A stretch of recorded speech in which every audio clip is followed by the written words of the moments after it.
Welcome to another episode of Mastermind Bites. Hi, my name is Fong. I'm an entrepreneur, business strategist, real estate investor, speaker, and also a best-selling author. And every single day, I help others unlock the potentials and guide them to succeed. Today on Mastermind Bites, I get to feature another incredible individual. And the reason why I have this show is because over the last few years, I've been able to meet some incredible people. I had the honor of being in the same room as some masters of their skill sets, and got to learn from them, get some lessons learned, and also absorb that energy that they've always had and how they became successful, and share that experience with some of you. Now, for today, I get to feature Ms. Summer Glau. She is one of those people who has been really well known in the sci-fi industry. She's been in the Terminator, the Sarah Connor Chronicles. She's in Dollhouse. She's in the Arrowverse. She's also the most well known in the Firefly. And one of those series are series that people would love and have absolutely enjoyed, especially her roles in them. And she has done absolutely amazing in those roles. Now, the funny thing is, when she didn't start out as an actress. She actually started out as a ballerina and a dancer, until a certain time where she realized she couldn't keep on dancing anymore. It was just taking a big toll on her body. So then she transitioned into an actress and became an actor. Now, the thing is, when you get into that transition period, you actually didn't want people to know that you have all this background as a dancer, and you want to bump up that resume of yours or that portfolio of yours to show more acting credibilities and acting roles. What's funny is, after she kind of downplayed the whole dancing career and history, and then also upgraded a whole bunch of acting accolades and whatnot, she actually got casted into a role where she actually needed dancing. And it was because of her ability to be a ballerina and dance and be so physical, that she actually played those roles so well, and then also became a person who people recognize as an action star too, because she plays a lot of roles that require a lot of fighting and a lot of acrobatics and a lot of punches and jumping and flying and all that kind of stuff. So that's pretty interesting, and it just goes to show sometimes something that you want to downplay eventually just comes back and becomes a really big part of your life. She actually wanted to just become an actress in like Jane Austen movies and play those more subtle roles and be more sophisticated and all that kind of stuff. But she actually found her niche in the sci-fi universe, and that's where her career really just exploded. She found her people, as she says. Now, the thing is, she also says that you can't say yes to everything. As an actor starting off, lots of people say you have to say yes to all roles and whatever roles that comes to you.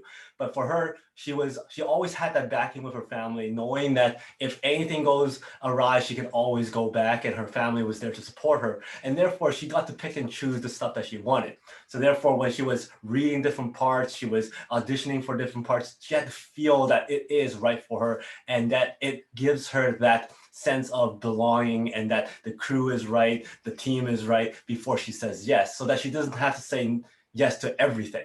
So once she was able to have that in her system, she was really able to find that niche and find that group of people, which eventually was that sci-fi universe of hers. And she's done an amazing job in all those roles. And just hearing her speak, she's very grateful for for that industry. She's very grateful for the people who supported her. And she always has that time to just spend some time and speak to people. And when we got to meet her, we actually spent a good period of time just chit-chatting with her, and it was a great experience.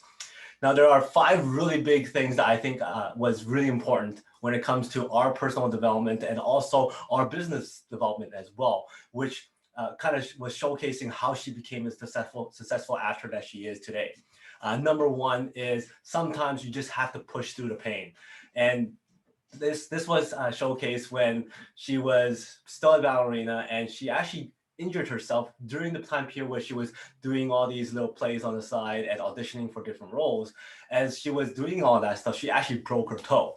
But because she does not want to lose her current roles in certain ballets and plays and whatnot, she actually danced on a broken toe for a very long period of time.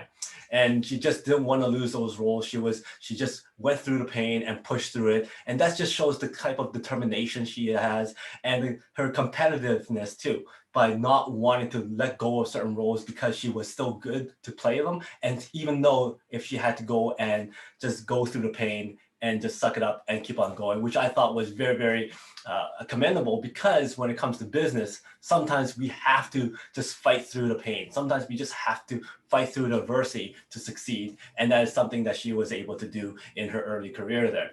The second thing I want to highlight was the fact that sometimes you just have to really appreciate what you have at the moment. It can disappear at any moment in time.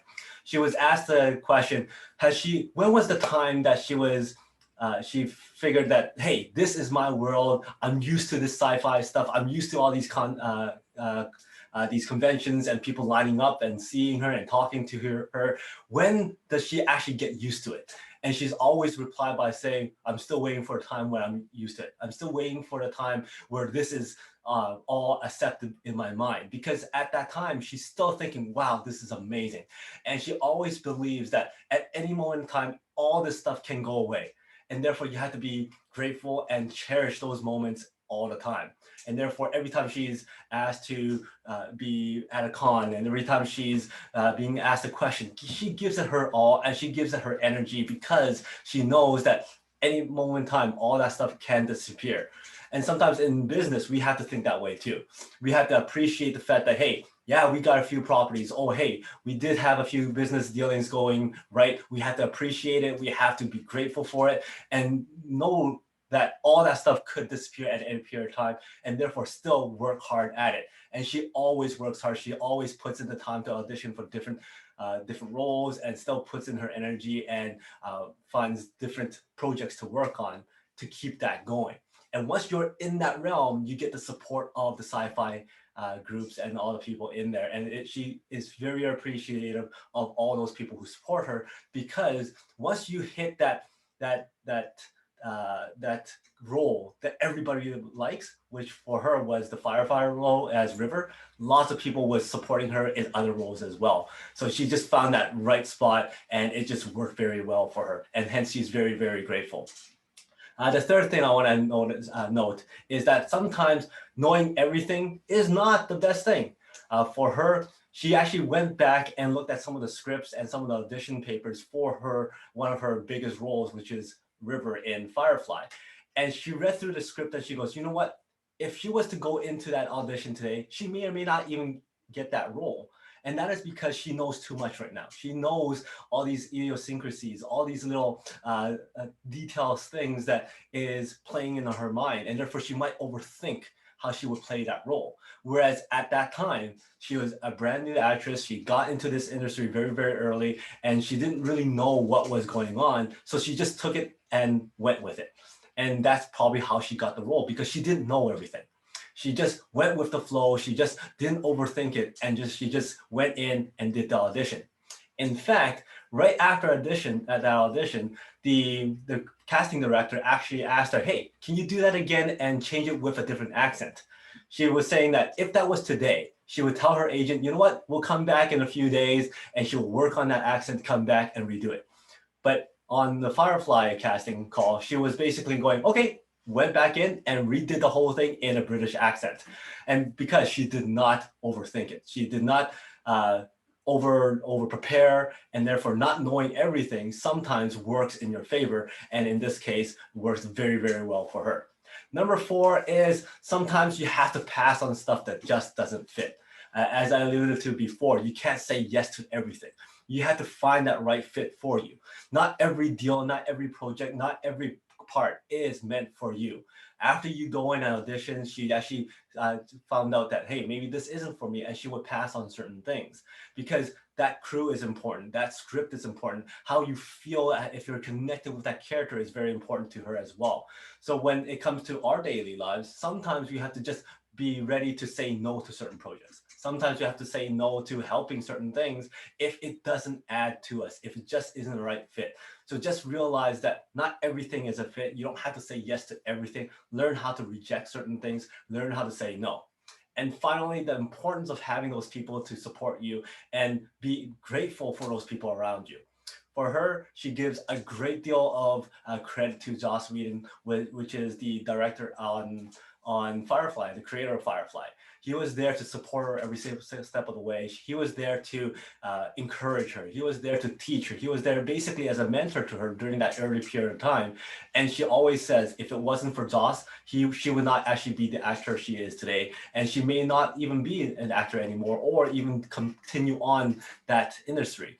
So being able to surround yourself with those people who can support you, find that mentor, find that coach, find that guidance person who is able to support, encourage, and also give you those little tidbits of advice as to how you should proceed on to the next role or to your next project or to your next endeavor. So surround yourself with those people. So those are the 5 lessons I got from Miss Summer Glau, and I thought those were very, very detailed things that we can actually implement into our daily lives, in our business, and in our personal lives as well. So once again, those 5 things was, number 1, you sometimes have to just work through the pain, push through it, and succeed. Number 2 is, when the thing is, certain things will not last forever. At any given time, any given moment, things could just disappear, and you have to work hard at keeping it going and just appreciate everything that's happening to you right now.